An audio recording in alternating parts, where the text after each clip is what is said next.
Ukisoma mstari wa 26 Biblia inasema hivi. Kwenye kitabu cha Mathayo sura ya 13 mstari wa 26 inasema hivi. Baadaye majani ya ngano yalipomea na kuzaa yakaonekana na magugu. Maana yake kwamba kipindi mbegu inapandwa, ilipandwa mbegu. Kipindi unaokoka, uliokoka ukiwa na Roho Mtakatifu, ukaokoka ukiwa salama. Lakini baada ya kuishi siku hadi siku, unashangaa ni nini kinachotokea ndani yako. Mbona vile ulivyoviacha vinarudi? Mbona zile mbegu za uasherati na mbegu za uzinzi bado zimo ndani yako?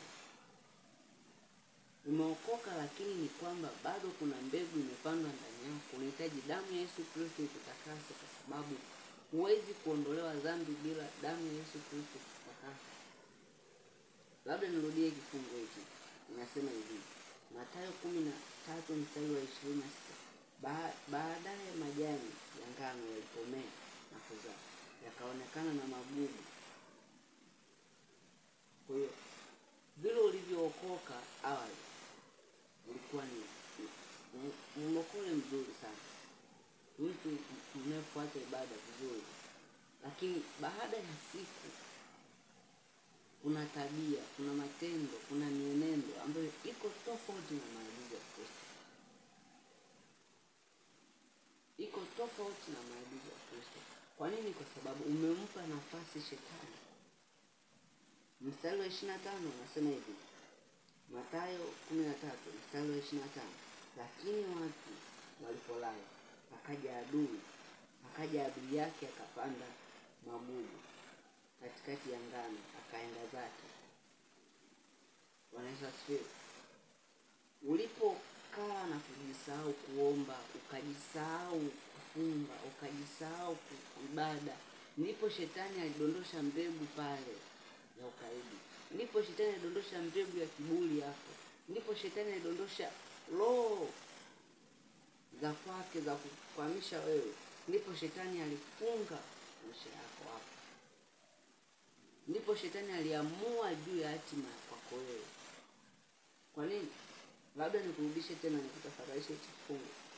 Mathayo 13 mstari wa 25 nasema hivi. Lakini watu walipolala, akaja adui yake akapanda magugu katikati ya ngano, akaenda zake. Maana yake kwenye neno la Bwana pale alipopanda, ulipolala wewe ukampa nafasi shetani aingie ndani na kuanza kudondosha mbegu.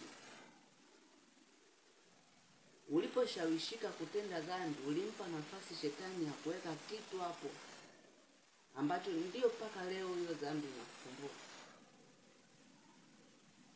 Ikawa watu walipolala, akaja adui akapanda magugu katikati ya ngano, akaenda zake. Hata kama Biblia inaniambia akaenda zake, lakini hakwenda mbali. Alikuwa bado anakuangalia ile mbegu aliyoipanda. Shetani kila siku anakupiga vita. Unapopanda neno la Bwana leo ndani ya moyo wako, utakapofika mahali umejisahau, shetani anakuja kuweka cha kwake. Na usipokuwa makini utajikuta mbegu ya shetani imepata ukubwa ndani ya moyo wako. Kwa nini? Kwa sababu ndicho kitu kinachochukua nafasi kwa haraka na kudanganya Wakristo wengi. Anaacha kufunga, anaacha kuomba na kusema kwamba kuishi kwa Kristo ni la kunywa na kufurahi. Ni kweli yote hapo, lakini kufunga na kuomba ndio misingi ya sisi sote. Ulipoacha kumuishi Mungu kwa uaminifu, ndipo shetani akaweka tabia hapo. Kadharau ya maombi, kanadharau kuomba, kanadharau kakiona watu wanahubiri na watu waokoke, kanadharau vitu ambavyo vinakusaidia kukua kiimani, kanadharau ukisikia mafundisho unapata dharau. Hiyo mbegu nani kaiweka ndani yako? Kwa sababu moyo ambao Mungu alimuumbia mwanadamu hauna hivyo vitu. Moyo Mungu aliyomuumbia mwanadamu hauna kiburi. Moyo Mungu aliyomuumbia mwanadamu hauna jeuri. Yametoka wapi magugu ulionayo ndani? imetoka wapi mbegu ambayo unayo ndani yako? Kwa nini? Kwa sababu ile mbegu ambapo ulipolala shetani akaipanda ndio inayokupelekesha mpaka leo. Uliposimama na kusema kwamba nimefunga vya kutosha, nimeomba vya kutosha, hata kama Mungu hajanijibu, atanijibu yale niliyoyaomba, inatosha sasa. Hapo hapo shetani ndipo akapanda mbegu ya kusupport hicho kitu ulichosema. Kwa nini? Kwa sababu ulipompa nafasi na yeye hakuacha kutumia nafasi uliyompa. Bwana Yesu asifiwe, mtu wa Mungu.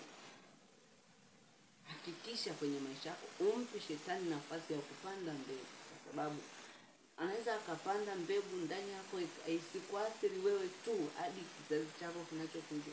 Kumbuka kuna mahali Mungu anasema kwamba mimi ni Mungu niwapatilizao wana maovu ya baba zao hata kizazi cha 4. Mungu akusaidia sana upate kuelewa. Naitwa Prophet Maraka. Unaweza ukanifollow kwenye account yangu za mitandao yote na ukasubscribe channel yangu ya YouTube.